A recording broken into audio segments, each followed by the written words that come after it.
Hey everyone, welcome back to my YouTube channel. Today I'm going to be showing you my recipe for some homemade coleslaw with pulled turkey sliders that I made in my crock pot. So for this dish you'll need a pack of turkey tenders. I don't eat chicken, I don't eat pulled pork, so for this recipe I'm doing turkey breasts. I've always wanted to try pulled pork sliders, but I never had pork in my life. I wasn't raised on it. So I was like, let me try to imitate it with some turkey. So here I'm just cleaning my meat really quick. I know some people, they don't care to clean their meat. It's optional, but I'm just letting mine rinse off, get any blood, any debris from the butcher, and just letting it soak with some white vinegar. If you guys rinse your meat, any kind of meat, chicken, beef, pork, turkey, what do you guys rinse it with or clean it with before you consume it? Or do you not believe in that? Like, is there truly a science behind it? I feel like I just was raised that way, to clean my meats, clean anything before I consume it. So let me know you guys' thoughts in the comments. So here I'm just cutting out the white part of that turkey tenderloin. I hate chewing on that grizzly piece, so I'm just cutting around that and getting that piece out. And then I'm just gonna put the turkey fillets or tenderloins, whatever you want to call them, into the crock pot. So once all my meat is in the crock pot, I'm gonna go ahead and start seasoning it. I'm going in with some smoked paprika, some garlic, I've got some black pepper. Um, Also, this one spice is really gonna bring out the flavor is chili powder seasoning. It gives it like that smoke type of taste. So that was the black seasoning that I used. I went ahead in with some white pepper as well. And then to give it a little kick, I did put some Cajun seasoning. That's what you see in the corner, and a few pepper flakes. I just wanted it to be like kind of like a spicy but not unbearable spice. And so now I'm just slicing up some white onion that I had and a little bit of garlic. You can slice it up to whatever type of sizes you like. Just be mindful that these are going on sliders, so you don't want them like too chunky, too big. So, and also they're going to be marinating in the crock pot for about 5 to 6 hours. So they will kind of, shrink and disintegrate. But I'm just doing them in small little slices, nothing too major. So I put a cup of water into my crock pot and I let it sit still for 3 hours. I did not touch the crock pot whatsoever. I didn't open it until the 3 hour mark. And at that 3 hour mark, you see that cup there? That's the broth and all of the seasoning and the flavor. I did take some of it out because I'm gonna add in the barbecue sauce, and I didn't want to make it too runny, too watery. So I'm just keeping that on the side, this little broth. So I left that little bit of broth in the pot. That way the turkey breast won't burn, because my next step is to add in the sauce. But sauce burns easily, so I'm leaving a little bit of this broth in there.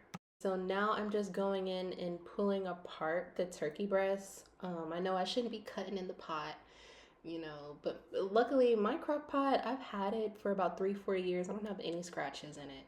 So I was really strategic when I was pulling this meat apart in the pot. So once I've pulled all my meat apart, I'm just gonna go ahead and add in my barbecue sauce. You can use whatever kind you like. This is what, Sweet Baby Ray's, I think. Yeah, classic barbecue sauce. Like I said, the chili powder that I use to season this really brings out the barbecue flavor even more. And if you're a person that carries liquid smoke in your pantry, like I have that in my pantry, I didn't use it for this dish, I should have, but that makes it even more smoky and more, it tastes like it's been somewhere. It's so good. But yeah, I'm just adding barbecue sauce, and you could do it to your liking.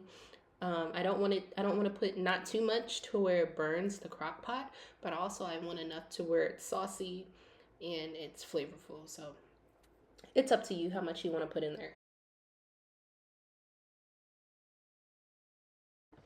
So I went ahead and closed the lid back on the crock pot. We're at about 3 hours and 50 minutes. I'm gonna go ahead and start working on this coleslaw from scratch. I have never made coleslaw until today.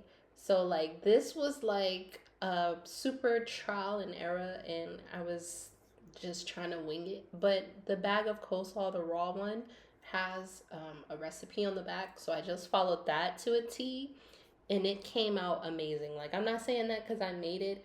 I love fresh coleslaw when I go to restaurants. And you know, if you like coleslaw, you could tell when it's made fresh that day or if this is like 2 or 3 day old coleslaw. If you follow the recipe on the back of the Taylor Farms bag, simple, just a little bit of mayonnaise, mustard, apple cider vinegar. I'm using my McCormick's steak seasoning, and all that's in there is salt, pepper, paprika, garlic, and onion, and just a sprinkle of sugar to like balance out that saltiness of the vinegar and the mayonnaise and the mustard. It comes out amazing. So this is the consistency of the coleslaw, not too runny or anything, just perfect and super flavorful. So I'm gonna put that to the side, and I'm going to take out my slider buns. These are the Hawaiian bread, typical brand. I'm just gonna slice them down the middle and put them in the oven so they could toast a little bit. And then lastly, I decided to fry my french fries right before I'm gonna eat so they're fresh, piping hot. These are the Whole Foods brand. They're the shoestring style french fries. About $3.87 for the bag, and they fry really well. They don't have any crazy additives and ingredients, so I like them. I buy them pretty frequently. And I just put a little of that Cajun seasoning on top of my fries, and we're good to go. So the crock pot at this point has been going for 5.5 hours. And I love crock pot meals because I work from home and it's easy for me to pace myself with dinner. You know, I clean my meat, you know, I'll season it, I'll come back and put it in the crock pot and walk away. And 5 hours later, like, your dinner is ready. So I love that about the crock pot. And now I'm gonna get ready to plate this dish. I did go ahead and warm up a little butter. That's just gonna go on top of the Hawaiian bread. I know they're already sweet, but sometimes when you toast them, you don't get that flavor. You don't. It's not as moist as when you like bite into it when they're like soft. I don't know. Some of the flavor to me kind of burns out when you toast them. But just gonna put a little bit of butter on each piece. And then I'm gonna go ahead and start putting the meat into the sliders. So here I'm just plating the dish. I'm taking the meat out from the crock pot. And when you're placing it on the buns, you wanna make sure that you're dripping some of the juice out because it will make the buns soggy. And then I'm going ahead and putting some of the coleslaw on a few of the sliders. I know everyone's not a fan of coleslaw, so I'm doing like half and half, half with coleslaw, half without. So yeah, this was my first time making pulled turkey sliders, and they were amazing. I couldn't even finish those three. I only ate two in one setting, and I had the other one for lunch. It was an amazing recipe. If you don't like turkey, you could try it with chicken, you could try it with pork, but crock pot recipes are definitely the way to go. If you like the content, please hit the like and subscribe button. Thanks.